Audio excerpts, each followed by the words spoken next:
Hi, beautiful people.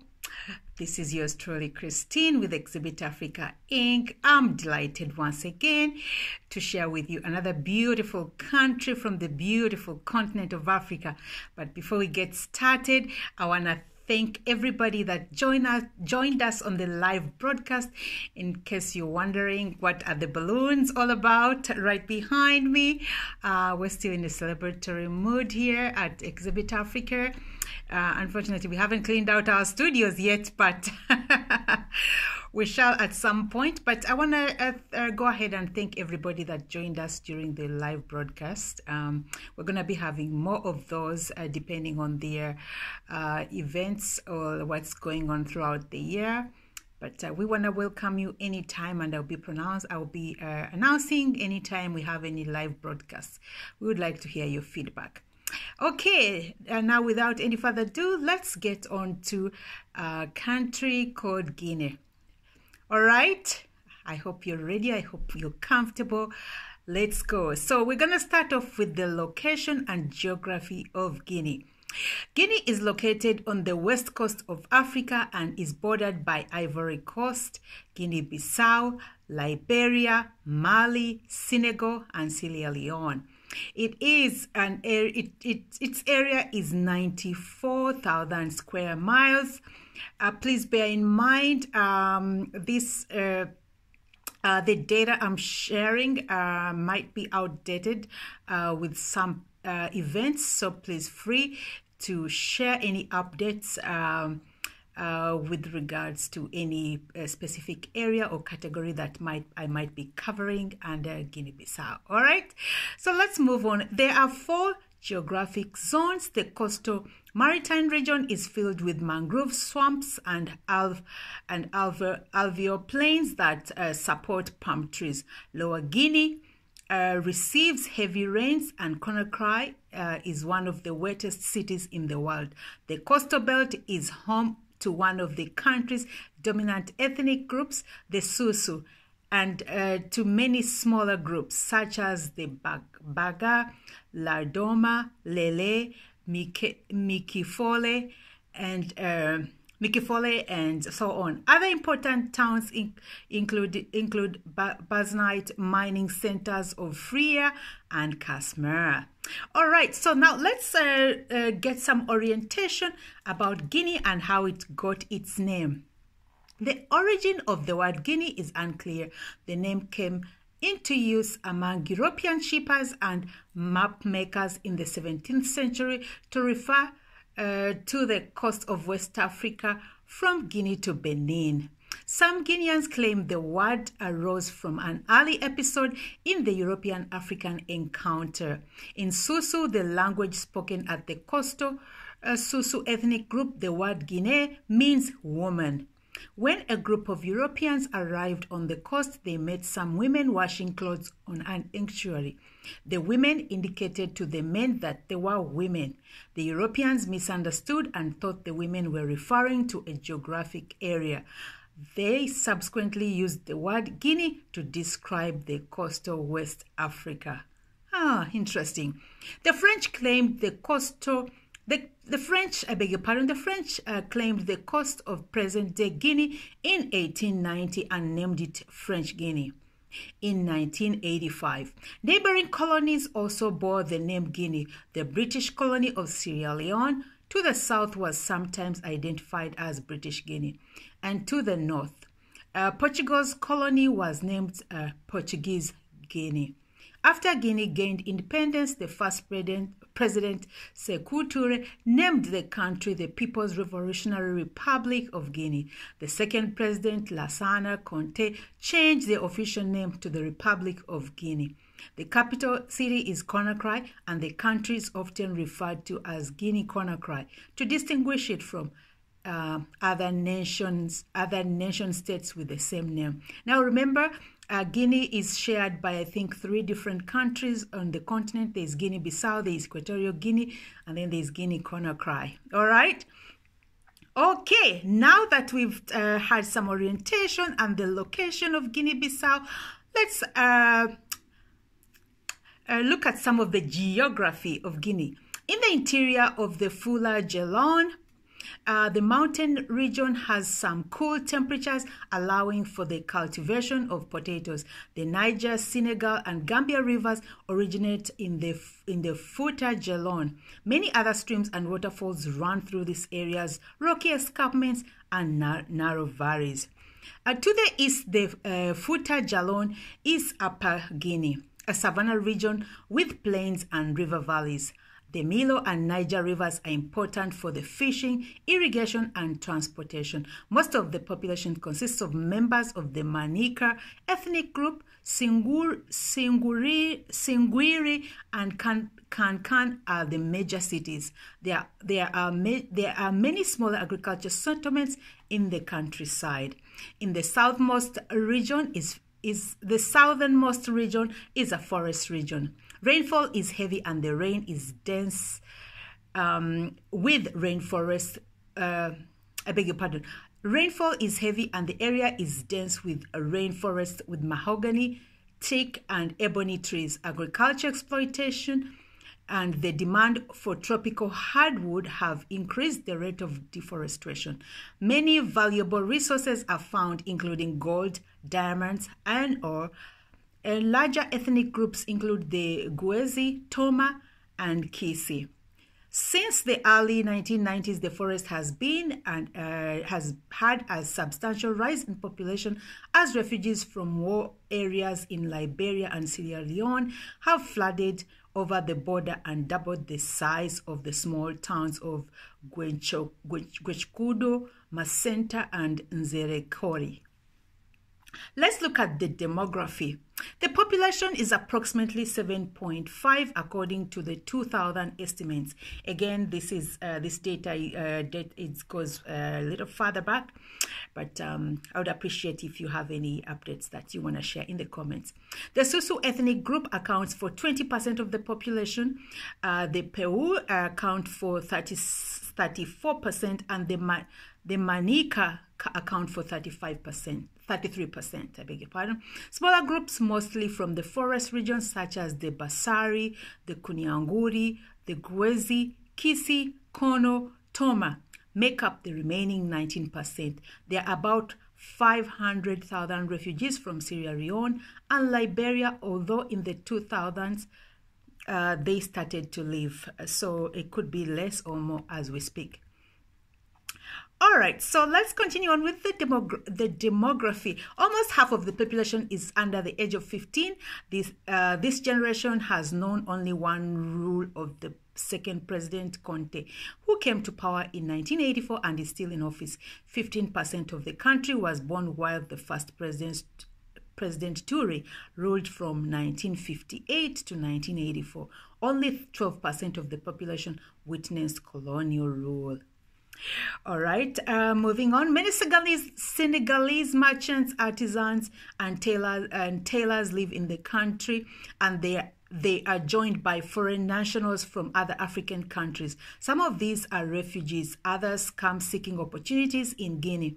A substantial number of Europeans and Americans reside in Conakry, most of whom work for embassies and development organizations. Expatriates also live in mining towns of Freya and Kamsa, which is the Besonite and gold areas. Kamsa and Sunguri. An economically influential Lebanese population conducts commerce in the cities. A tiny group of Korean immigrants operates photo development shops in Conakry. Interesting. Good to know. Let's look at the linguistic affiliation. More than 30 languages are spoken, and 8 are designated as official national languages: Basari, Gwezi, Kisi, Konyangu, Maninka, Pel, Susu, and Toma. In the 1960s, President Toure wanted to promote African cultures and languages and abolished the use of French. School children started to be taught in local languages. President Conte reversed this policy and resurrected French as the official language in 1985. Wow. Okay, many people, especially men, speak more than one language. In Conakry, Susu is most commonly spoken on the streets and in the marketplaces, although in certain sectors, Peu is more common. Elsewhere, Manika is the preferred language of commerce. French is used in schools and in high government and business circles. Let's go to the symbolism. Official national symbols include the flag and the coat of arms. The flag has bands of red, yellow, and green and was first flown during Tourette's regime. The coat of arms displays the slogan, work, justice, and solidarity. The nimba, a wooden headdress that represents fertility among the Bangas in the coastal region, has gained currency as a national symbol. It is found in the Guinean franc and is used as a logo by government agencies, businesses, and private organizations. Wood carvers, artisans, and artists produce nimbas in various forms and media. Important national sites include the Grand Mosque in Conakry and the tombs of Alpha Yaya and Somori Toure, two African leaders who confronted the French during the colonial period. The mosque in Diunguriaye in the Fouta Djallon is an important monument. Al-Hajj Umar Tal, a Muslim state builder in the 19th century, constructed the mosque. Moving on, let's look at the history and the ethnic relations. Guinea's complex history reflects the diversity of its geographic zones. In the early 18th century, Peu migrants arrived in the Fouta Djallon, displacing the ancestors of the Susu, who pushed westward to the coast and encroached on the lands and settlements of coastal people, including the Banga and the Landoma. Over the next 2 centuries, the Susu gained control of the coast by building a series of small states based on clan and town affiliation. The Susu supported themselves by fishing and trading with Europeans. They traded locally produced goods such as beeswax and hides, as well as slaves for European cloth, arms, and other manufactured goods. The region participated in but was a major contributor to the Atlantic slave trade. Again, this is an example of another community that was used by the colonialists to attack other communities. Anyhow, moving forward, in the Fouta Djallon, the Peus constructed a centralized theocratic Muslim state. Two families, the Sorinyas and the Alfayas, headed to the government of the Fouta Djallon. Male members of these families occupied the position of Almami, or leader, for alternating terms of 2 years. The Fouta Djallon was divided into 9 diwals, all provinces, and the people supported themselves through cattle herding, farming, and trade. Slaves lived in small hamlets and did most of the heavy labor. Interesting. The savannah of West Africa has been the site of great Manika kingdoms since the 18th century. The exploits of Sudiata, the builder of the Mali Empire in the 13th century, are still recounted by griots or burns throughout Upper Guinea. Islam also played an important role in Upper Guinea's history. In the 17th century, Muslim migrants came to the banks of the Milo River and formed the small city-state of Bante. With the town of Kankan as its capital, Bante emerged as an enclave of Islam and became a major magnet of Muslim traders and scholars. Slaves supported agriculture and commercial activities. Animist Manika populations tended to have fewer slaves, whom they incorporated into the household. Slaves owned by Manika Muslims often resided in separate farming villages. Okay, so here's the thing here. I think there is, and please correct me if I'm wrong, I think there is confusion between,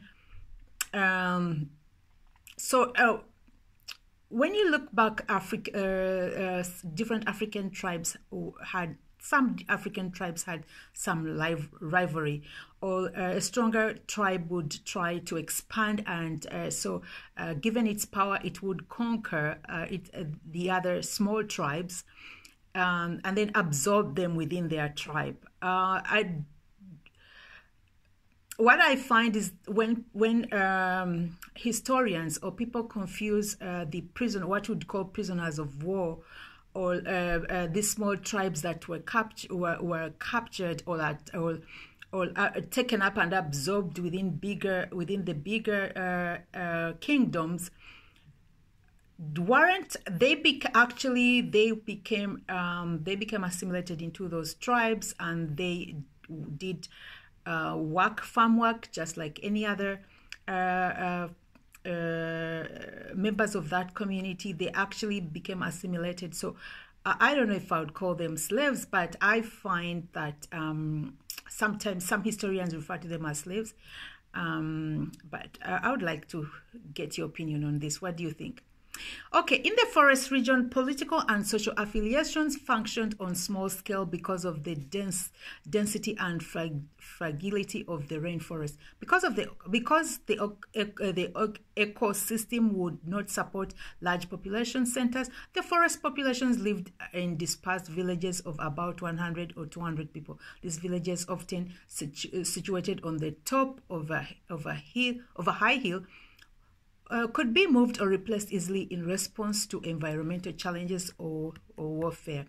The forest stimulated isolated independence. Islam did not make significant inroads in the area. In the 19th century, warfare intensified in several geographic regions. In the 1970s, a Manika warrior, Somari Turi, created a vast empire through Upper Guinea and present-day Mali. Somari provisioned his armies and administration by trading cattle and slaves for European arms. The French, who were moving eastward to the interior from Senegal, clashed with Samori in the 1880s. They drove him out of the Upper Guinea in 1891 and captured him in the northern Côte d'Ivoire in 1898. Samori is also remembered as a great colonial resistor.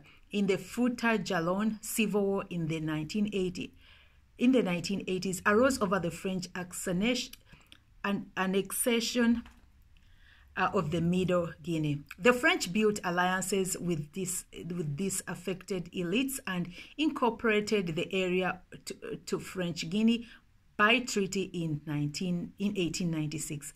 In 1900, the French fixed the borders of the colony. The French set up a bureaucracy to administer the colony and collected taxes and requisitioned forced labor. They tried to capitalize on the area's natural resources such as gold, but were largely unsuccessful.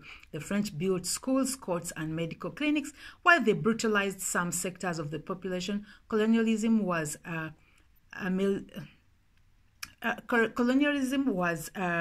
ameliorated by the lack of French personnel. The French depended on local chiefs and institutes for the day-to-day administration of the colony. As a result, colonial policies were often implemented incompletely.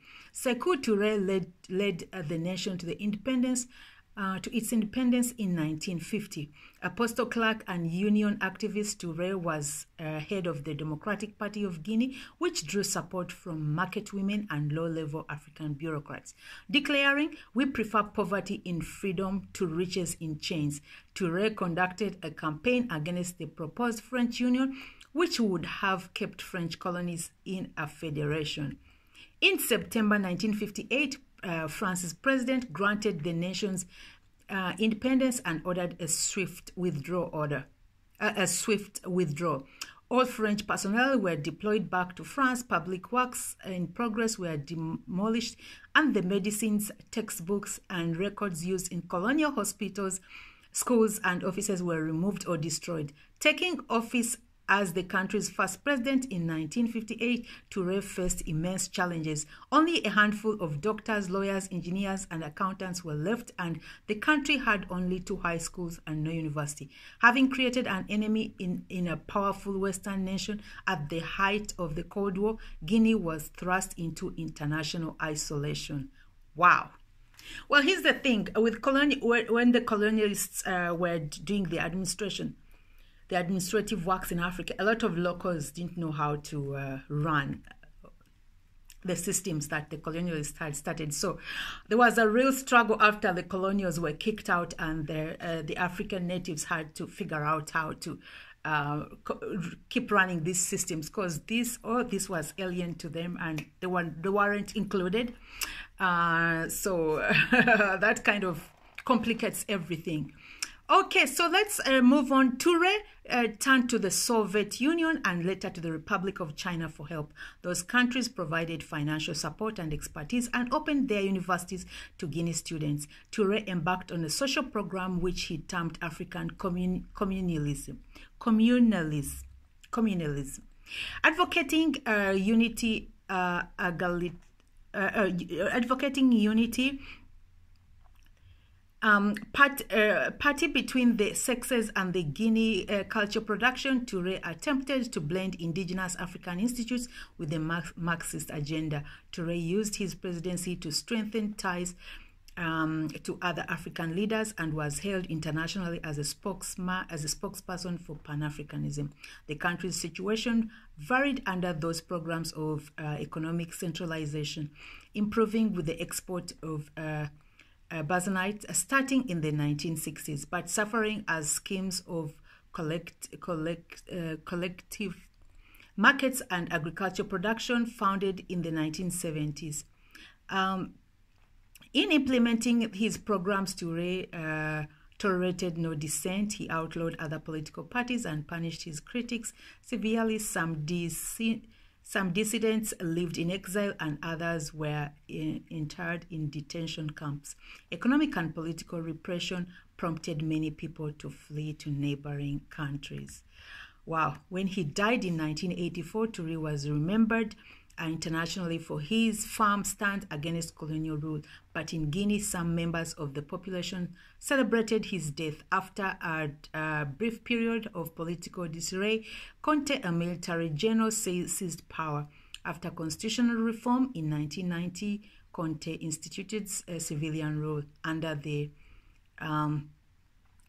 auspices of the Party for Unity and Progress. He advocated economic liberalization and privatization, which brought Western donors and aid agencies to the country. Okay, the sense I'm getting here is that some of the colonial, the African countries, or the former colonial or the former colonial states that actually rejected colonialism were kind of like punished, or there was resentment from the colonial groups, colonial countries for African, because African countries stood up for themselves. There was resentment and earlier isolation from any kind of economic development projects or support because of resisting. It's quite interesting. But the other thing I also realized is that there was quite tension between, because we have to understand that the Arabs were the very first colonialists that came to the continent, and then the Europeans came in. So when they met in certain regions, I feel like there was competition. First of all, fighting over different communities, and to have, so that they could have influence, or the Arabs or the Europeans would make alliances and attack other villages that had made alliances with their opponents. It's quite a lot of stress that really the continent had to go through, and very hard to make a decision as to, when you're faced with two different communities that have the same agenda, which is not at your best interest, but you have no choice, because if you don't make an alliance with one group, you're going to be attacked by the other. So I find like a lot of African communities had to make these alliances, not because they wanted to, but because just for their own survival. And unfortunately, they were used to go ahead and attack other communities and take out other Africans who were actually shipped off either to through the trans-Saharan trade or through the transatlantic trade. It's really a sad situation. Anyways, let me know what your thoughts are. Okay, moving forward, let's look at the national identity. At the time of Touré's death, the standard of living was one of the worst in the world. But some people contended that they own their own identity as citizens of a common country to Touré. His legacy is tangible. Buildings, roads, and schools, as well as professionals who speak Chinese, Russian, Romanian, testify to the assistance he extracted from Eastern Bloc nations. Guineans born during Touré's regime who were able to read and write in their own languages are proof of Touré's commitment to the use of African languages.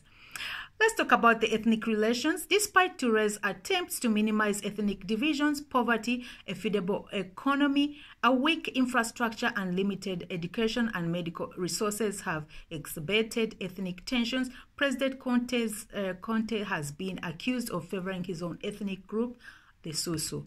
Ethnic and national tensions have coalesced around the issue of refugee. Conte initially welcomed the victims of Sierra Leone and Liberia wars in the early and middle 1990s. However, when the country's border towns were attacked in 2000, Conte made a radio address in which he accused the refugee population of harboring labels and ordered the refugees to leave the country. In the days after the speech, Sierra Leoneans and Liberians were attacked and robbed, and many tried to leave the country. Well, this is the problem, I think, with when it comes to governance in Africa. I find that groups tend to favor a lot of nepotism. I don't know how we're going to overcome that, but I find that strong groups of ethnic groups that were used during colonialism and the same groups that were actually left to govern tend to only favor, unfortunately, they'll favor, naturally, they're going to favor their own people and leave out the other people, leave out the other communities, which causes resentment. So I think this could be the reason why Africa struggles with democracy. Democracy, as good as it might sound, is a real struggle for us because people find it very hard to go beyond, to look beyond their own communities. So there's still hope, but let me know what your thoughts are as far as this goes. Okay, so let's look at urbanization. Colonial rule left an imprint on cities and towns, as did the assistance given by the Soviet bloc. The older sections of Conakry are built in a grid pattern, interspread with boulevards and round points. Newer buildings, such as the Palace of the People, built by the Chinese, reflect the architecture of the Eastern Bloc countries. Conakry radiates 15 miles outward from the narrow downtown peninsula. Most residential structures are of low buildings with 1 or 4 rooms. Although some families live in government-owned or privately owned apartment buildings, wealthier residents reside in modern and luxurious homes. Older forms of African and French architecture are better preserved in the interior cities. French-built sections of the Kakan, Dalaber, and the Siguri reveal the colonial concern with the plotting buildings.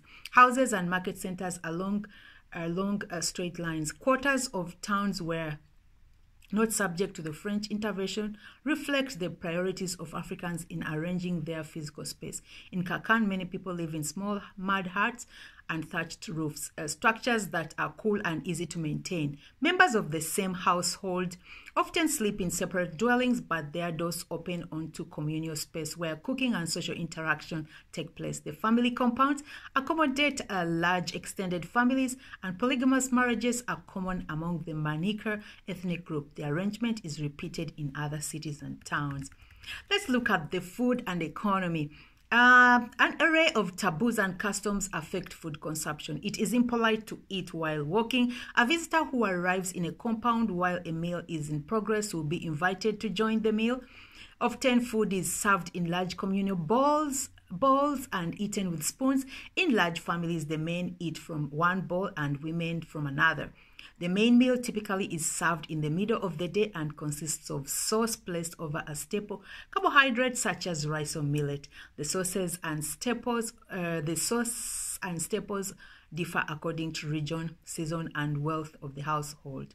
Rice, sorghum, millet, cassava are common foods. Sauces are made with groundnuts, okra, and tomatoes. They often contain fresh or smoked fish, meat, or poultry. Many people can afford to eat only once a day. Their meals are frequently low in protein, and many children and adults suffer from malnutrition, which is sad.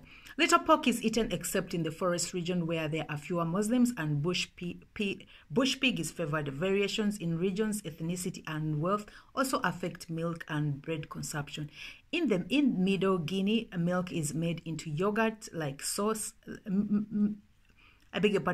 Millet is made into yogurt-like sauce that is sweetened and served along over sorghum or millet. Wealthier families often eat bread as a morning meal, accompanied by instant coffee or tea with sweetened condensed milk, sugar, and powder.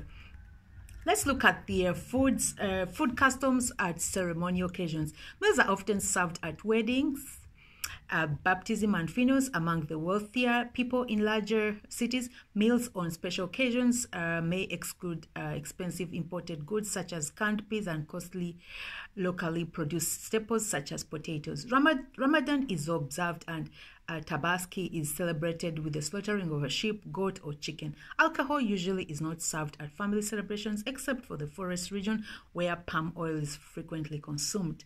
Let's look at the economy of Guinea. Guinea is one of the world's poorest countries despite its natural resources and abundant rainfall. Guinea has low life expectancy, a low doctor-patient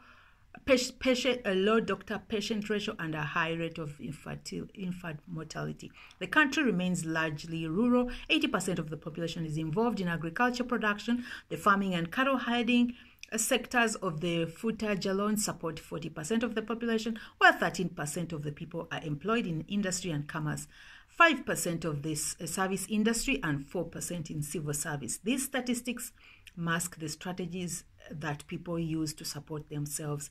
Many civil servants own livestock or small store, and most agriculturists migrate to urban centers to work as day laborers or trade in the dry season. Let's look at the land and property.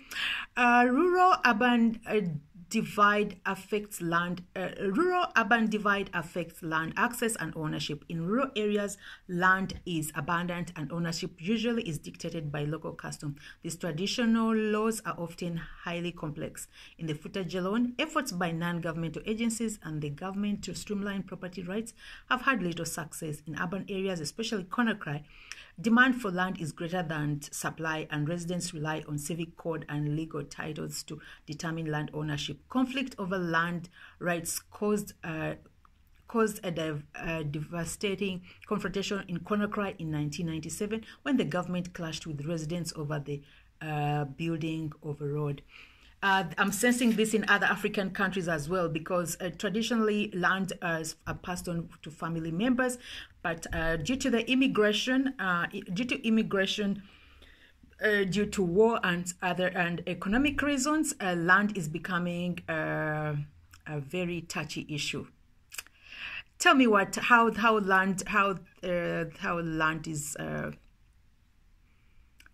the land issues are resolved in your country. Are you experiencing the same if you're in Africa? Okay, so let's move on to commercial activities. Most people are employed in the formal sector. Those who do not engage in agriculture earn a living in an array of occupations. These occupations include auto and motorcycle repair, iron and leather working, marketing and selling prepped food meals. Let's look at the major industries. Guinea has the second largest known deposits of bauxite and produces 25% of the bauxite used in the world.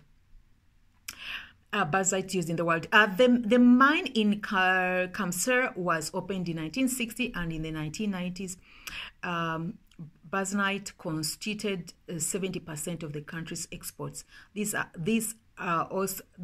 are also reserves of iron ore, gold and diamonds. British interests have built a gold mine in Sunguri, but the depressed price of gold has damaged its prospects.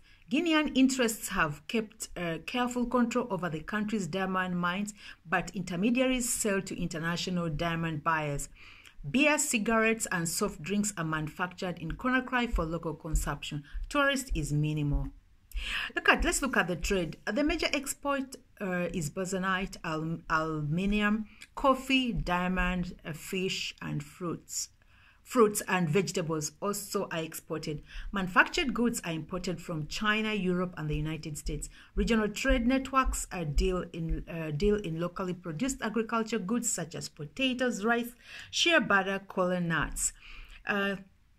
China supplies bedding, bicycles, buckets, kerosene lamps, motorcycles, and pots. But the transportation system hinders commerce. The rainy season, aging bridges and roads, and the interregional conflicts slow and sometimes stop the movement of goods and people through the country. As a result, the prices of goods imported by sea dramatically from Lower Guinea to Upper Guinea increase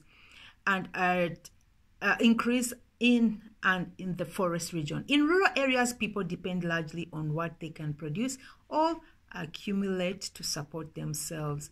Let's look at the division of labor. Labor traditionally is divided along lines of class, level of education, gender, and age. Literacy and formal schooling tend to separate manual labor and petty traders from bureaucrats and professionals. Although many successful business people are neither literate or highly educated, in agriculture settings, boys usually herd livestock, men plow, women and girls weed and plant gardens for petty trade. The division of labor within a household is often complicated by marital hierarchies and the needs and contributions of elderly parents or grandparents. Okay, let's look at the social stratification. While Western education and employment in the formal sector have limited the strength of traditional social ordering, the legacies of caste grouping and domestic slavery continue to shape social relations. In the Middle and Upper Guinea, professional artisans such as blacksmiths, leather workers, and birds form a social caste. Pre-colonial social categories are also evident in areas where the descendants of slaves live in the farming villages that were inhabited by their bonded ancestors. In most of the country, marriage between noble women and men of lower class is frowned upon. These tradition rankings have weakened as education, employment, and monetary wealth have created new social hierarchies.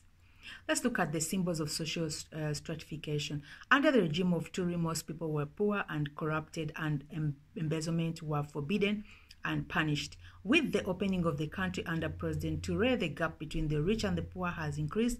A small but significant segment of the population has benefited from the investment programs that have been started since the mid-1980s. Automobile and large houses, sometimes equipped with electric generators and swimming pools, symbolizes the wealth of the elite sector. Expatriate professionals form a significant part of the sector. The affluence of the wealth contrasts sharply with the lifestyle of the rest of the people, many of whom do not have access to electricity, running water, and sanitary services. Outside Conakry, symbols of success vary according to region and according to religion and relative means. In small villages, a wealthy household may invest in a concrete house with a corrugated aluminum roof. In this setting, acquiring a bicycle or motorcycle can demonstrate prosperity while fulfilling practical needs. Sometimes villagers or neighbors pool their resources to build mosques or schools in both urban and rural areas. Men usually use their own wealth to take another wife.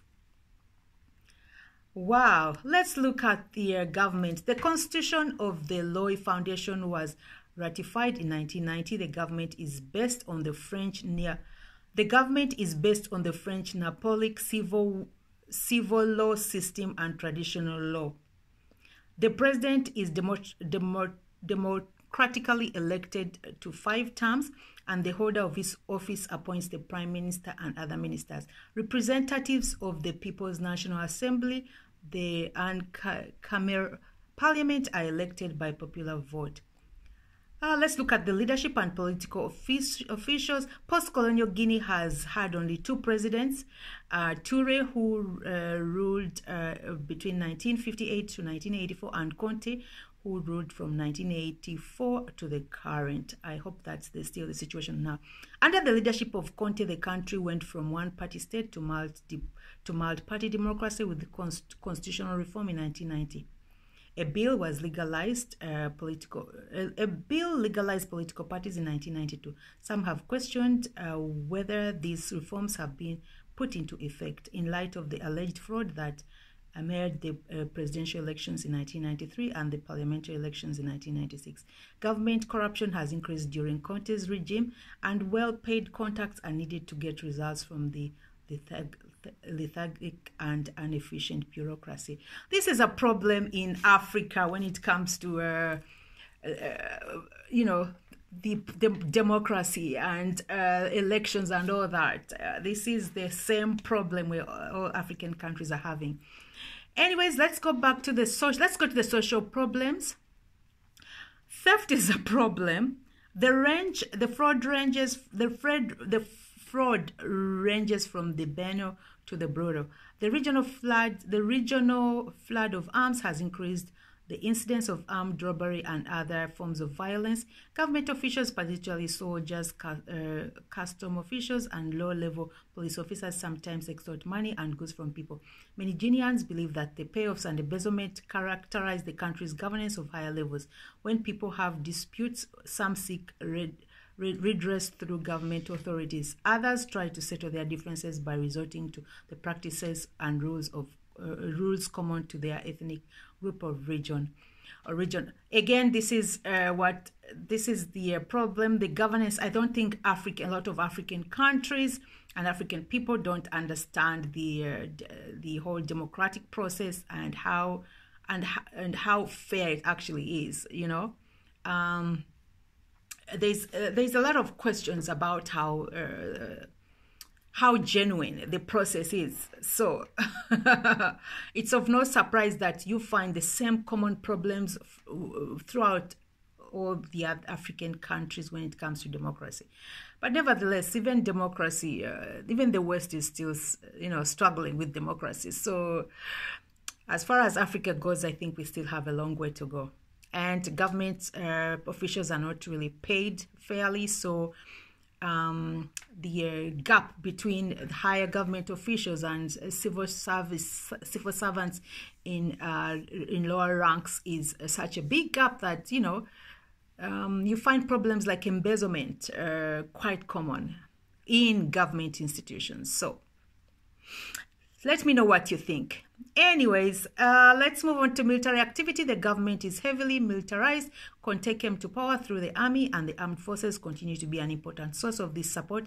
Soldiering offers a viable, if low-paying, form of employment for many young men, and regional hostilities have reinforced the national's investment in training and arming its forces. Guinean troops have served in peacekeeping operations in Sierra Leone with the United Nations.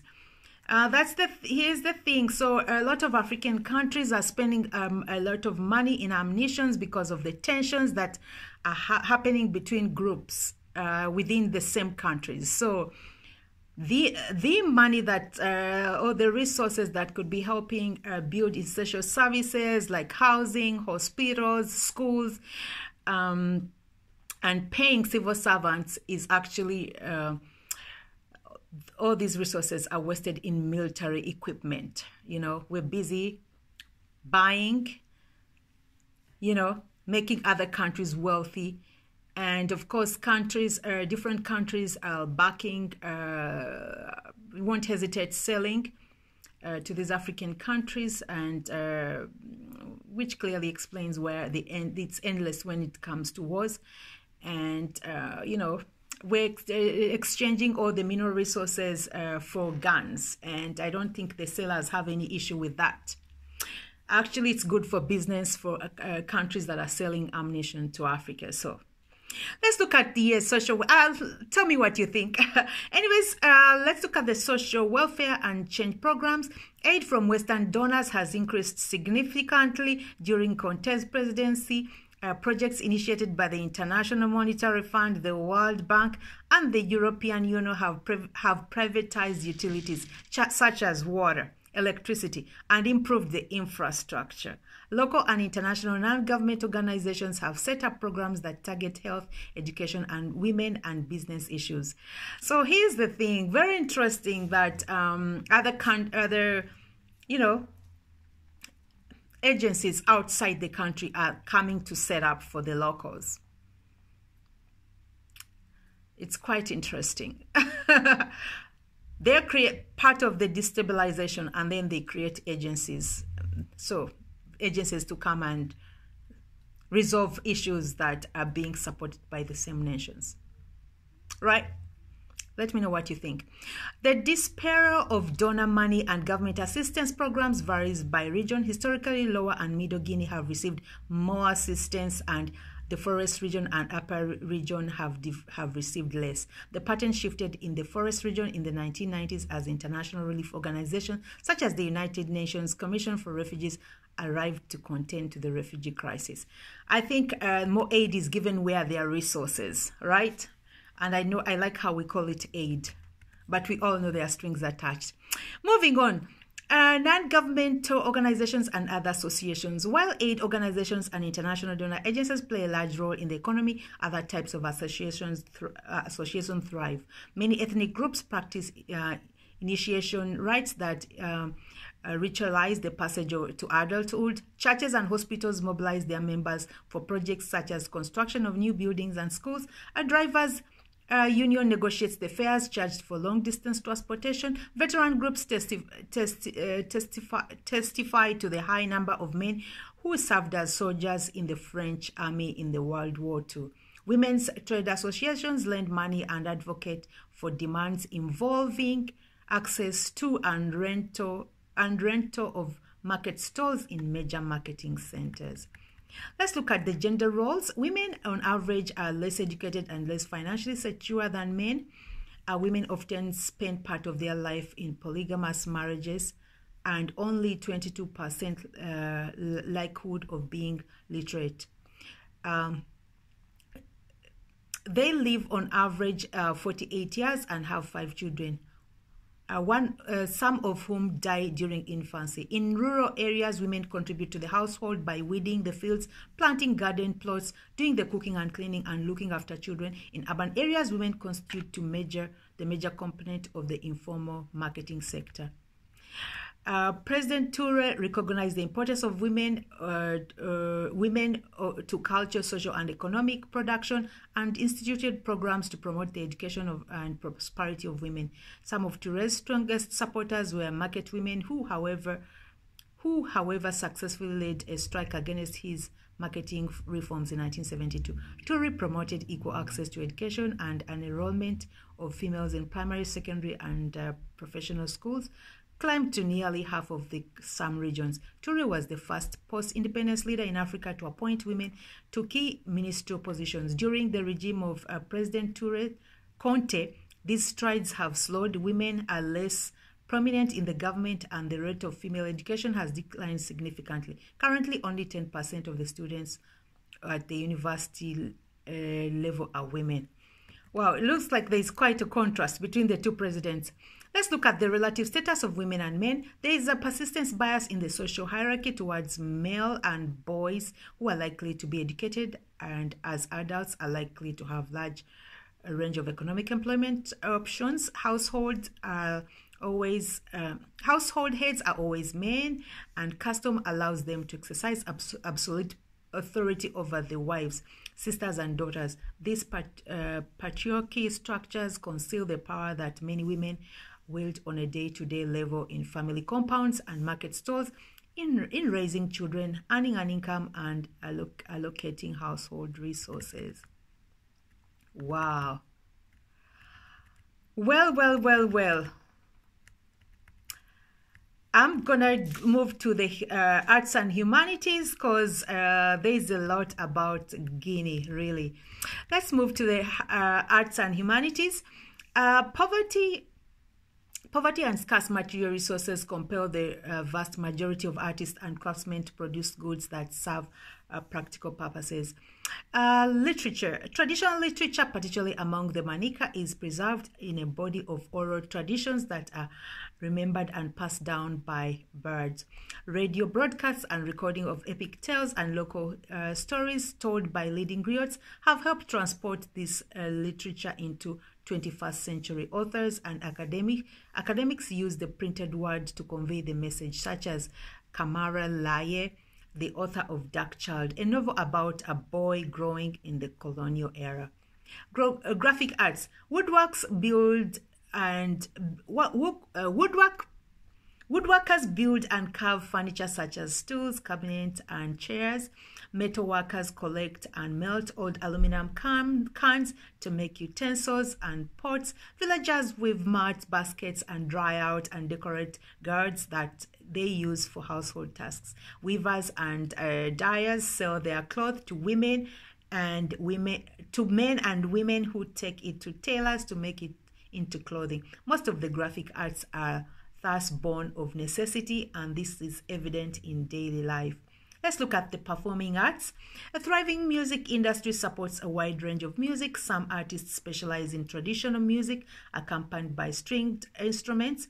Others combine the music forms to their ethnic group in regions with influence from Europe and Middle East. Cassette tapes are cheaper in Guinea than in the rest of West Africa and most of the world, making Guinea a maker for buyers of recorded music. Festivals and celebrations, where public or private, usually feature dancing and music. In the 1960s, Toure founded the African Bureau to highlight Guinea's rich cultural tradition. The dance troupe continues to tour nationally and internationally. The state of the physical and social sciences are not strong as a consequence of the weak and impoverished education system. The government has developed a program at the Conakry University to train engineers and geologists to work in the bauxite, diamond, and gold mines. But many of these Guineas-based students and scholars in all fields seek education and employment outside the country. Those who are able to often move to France and other European countries like the United States or the Middle East or Asia. Okay, let's see. Let's look at the medicine. There are both traditional and Western practitioners of medicine, medically trained doctors and nurses, staff government clinics, and a few private clinics throughout the country. Every district has a medical dispensary, although many lack supplies and medicine. In recent years, pay-as-you-go reforms have placed Western medical care out of reach of many members of the population. Traditional health practitioners may use a combination of herbal treatments, magic, and counseling to treat patients. Many people are not reluctant to use both traditional and Western methods of care in healing themselves. Some are forced to for financial reasons. Well, let's look at religion. The vast majority of the population, 85%, identifies itself as Muslim, while 8% of the people are Christians and 7% are traditional religions. Most of the Christians are Roman Catholics. Friday afternoon prayers are widely attended, and Muslim holidays are observed. With very rare expectations, Muslim women do not live in seclusion or wear the full covering worn by women in other Islamic countries. Most Christians are either from the forest region or the coastal region, where Catholic missions were most successful. While few people adhere exclusively to animist beliefs, many traditional beliefs are widely practiced and combined with other forms of religious worship. It is common for a Muslim or Catholic to wear an amulet or a charm. Let's look at the ethic. Greetings are very common, and it is rude to ask a question or make a request without first inquiring about somebody's health and well-being of his or her family. These questions are formalic and may be repeated several times. These questions and responses are accompanied by a firm handshake, all among the upper classes by brief kisses on the cheeks. People still sometimes refer to each other as comrade, a legacy of Tourette's efforts to promote equality and eliminate social hierarchies. It is impolite to use the left hand in any social interaction, whether to shake hands, point, pay, or hand an item to someone. Rules of etiquette also dictate intergenerational communication. It's not proper for young people to look straight into the eyes of a respected elder. They should instead cast their eyes downward. Under certain circumstances, elders must be approached through an intermediary. A son-in-law is always supposed to approach his mother-in-law with great respect and never treat her with familiarity. It is considered unlucky to compliment the beauty of an infant, and people may instead tell a mother that her child is ugly. Wow. Okay, that's quite interesting. Okay, so let's look at the socialization. So the mother is typically the primary caretaker of a child, although it's not usual for grandmother, auntie, sister to take charge of the child of one of her relations. Children usually breastfeed until the age of 2, practice that helps them remain healthy while promoting birth spacing. According to custom, a man is not supposed to have intercourse with a woman who's breastfeeding. At birth, children are given charms to wear around their waist to protect them from evil spirits. Infants spend most of their wakening and sleeping hours with their primary caretaker, usually the mother. A mother typically ties her baby on her back in a wrapper and carries the child as she goes about her daily tasks. Many children, particularly girls, do not have the opportunity to attend school because families cannot afford school fees and uniforms, and because the family needs the child's labor in the field or the family compound, girls are more likely than boys to stay home. Children who cannot attend a government school may be sent to an Islamic school to learn the Quran. Regardless of whether they are enrolled in school, children tend to work very hard at a young age. Children carry water and firewood. They help with food preparation and go to the markets to buy and sell. Children are brought up by their elders, not just their parents, and are supposed to show respect to their elders at all times. This means that this is culturally acceptable for relatives, friends, and acquaintances to reprimand a child who misbehaves. It's rare for a child to openly confront or contradict an adult. Higher education. There are universities in Conakry and Kakan. Students are awarded university scholarships at a competitive basis, but lack of funding severely constrains the university's library and computers. Resources are scarce, and strike by dissatisfied students and underpaid professionals are common. These limitations on higher education mean that students often spend many years completing their university degrees. All right, let's look at marriage. Marriage is considered a union of two families, not the choice of two individuals. Family approved and ritual gifts are considered very important in laying a firm marital foundation. The groom typically pays bride wealth to the family of the bride in some combination of cash, clothes, and livestock.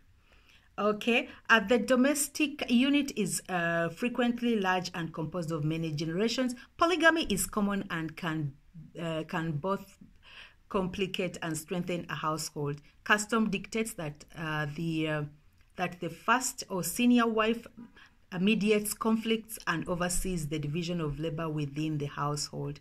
Inheritance. Titles and property typically pass through the male members of a family from father to a son or from brother to brother. Specific patterns and customs of inheritance vary by ethnic group.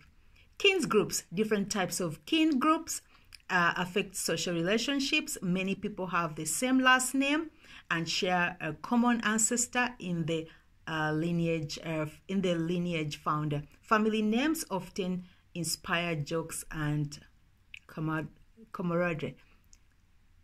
They can also serve as basis for assumptions about the status and class of the bearers. The terms such as cousin and sister frequently apply to people who are not blood relations. These terms convey respect and affection to indicate certain commonalities. Distance often expands kinships. Two acquaintances from the same village in the Upper Guinea may refer to each other as cousin in the streets of Conakry, and a Guinean studying in France may introduce a neighbor from Conakry as a sister. Okay, so I think we've come to the end of our fun facts as far as Guinea goes. And I thank you so much for making it to this end of the video. Please feel free to advise or add anything that we may have missed, or even just give us some more information that relates to what we've shared in the video today. Okay, so this has been by courtesy of everyculture.com, read to you by yours truly, Christine, with Exhibit Africa. Until our next video, ciao for now. I'll actually, if you missed out on the previous videos, please check out my YouTube channel or check out my previous posts. This will be also put on YouTube. Until our next video, thanks for watching. Bye for now.